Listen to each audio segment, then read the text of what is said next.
मेरे YouTube channel एस्ट्रोनेश पर आपका स्वागत है। नमस्कार, मैं हूं नरेश कुमार। सबसे पहले उन दर्शकों का धन्यवाद जिन्होंने पेज को सब्सक्राइब किया है, पेज के वीडियोस को शेयर कर रहे हैं, लाइक कर रहे हैं और कमेंट बॉक्स में हमें अपनी राय भी लगातार दे रहे हैं।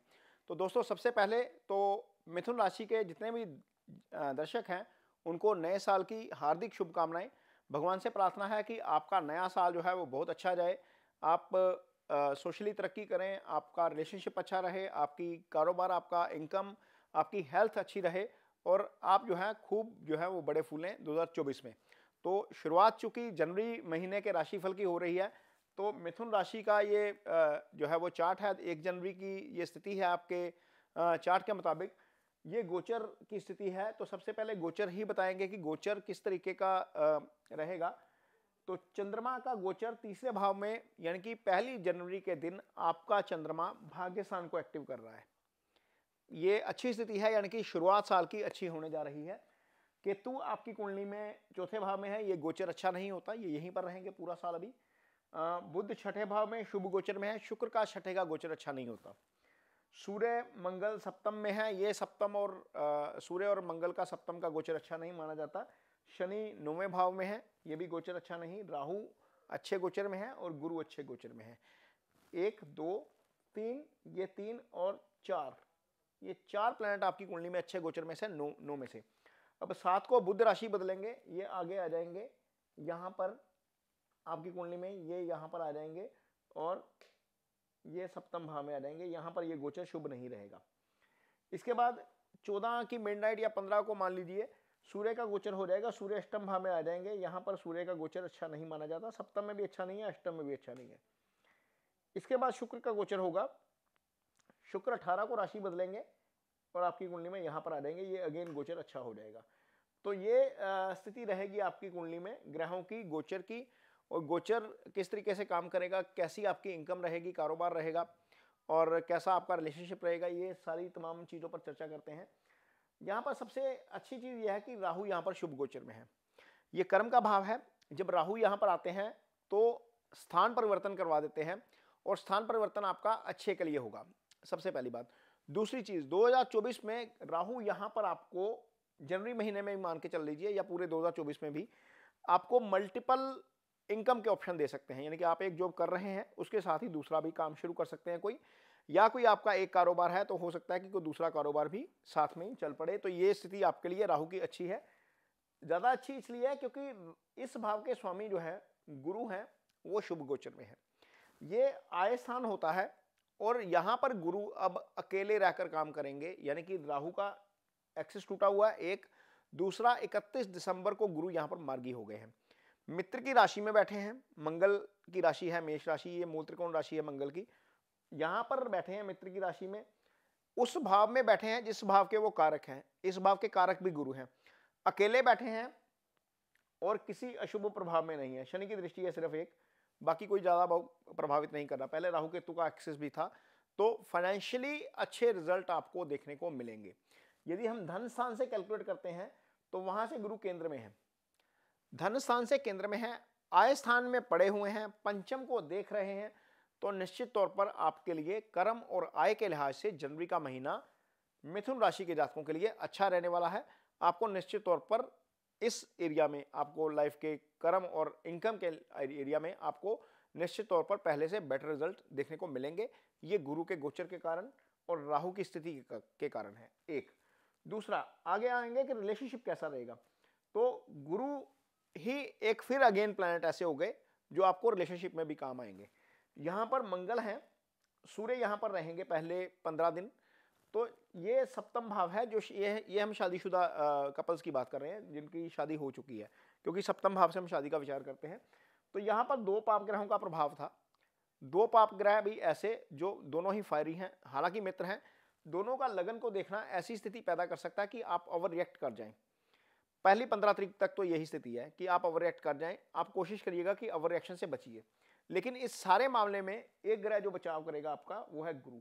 गुरु यहां पर दृष्टि दे रहे हैं, तमाम कन्फ्लिक्ट के बावजूद चीजें नॉर्मल होंगी और जल्दी ही सामान्य हो जाएंगी। इसके बाद क्या होगा, बुध यहां पर आ जाएंगे। हालांकि बुध पाप ग्रह के साथ आकर पापी हो जाते हैं, लेकिन शुक्र जो है, जो 18 को आएंगे यहां पर, शुक्र इसी भाव के कारक भी हैं। सप्तम भाव के कारक ग्रह शुक्र होते हैं। ये गुरु का भाव है, गुरु दृष्टि दे रहे हैं इस भाव को, नौवीं यहां पर पूर्ण रूप से देख रहे हैं, तो यहां पर स्थिति बिगड़ने नहीं देंगे, अपने घर को खराब नहीं होने देंगे। लेकिन शुक्र वहां पर आकर थोड़ा सा ज्यादा बेटर काम कर जाएंगे, क्योंकि शुक्र रोमांस के भी कारक है, शुक्र जो है वो रिलेशनशिप के भी कारक हैं, शुक्र सप्तम के भी कारक हैं। तो निश्चित तौर पर जो महीने के पहले हाफ में जहां पर समस्या लग रही है वो दूसरे हाफ में जाती हुई नजर आएगी और आपका तालमेल बेटर रहेगा।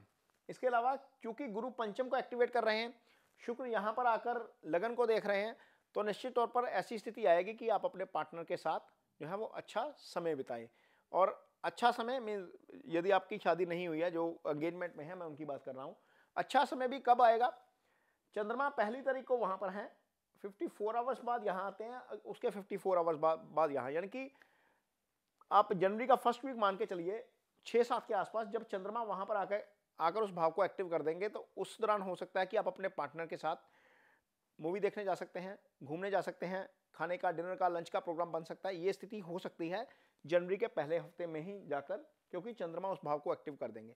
उसके बाद जब चंद्रमा घूम के दोबारा यहाँ पर आएंगे, फिर पंचम को एक्टिवेट करेंगे, यानी कि पहला और तीसरा हफ्ता ऐसा हफ्ता है उन कपल्स के लिए जो ऑलरेडी रिलेशनशिप में है, जहां पर आपको अच्छा समय बिताने का मौका मिल सकता है। एक दूसरा, यदि आपका एंगेजमेंट नहीं हुआ, घर वाले कोई लड़का या लड़की ढूंढ रहे हैं, तो भी गुरु यहां पर मदद करने के लिए तैयार है। सप्तम एक्टिवेट किया हुआ है गुरु ने, पंचम भी एक्टिवेट किया हुआ है।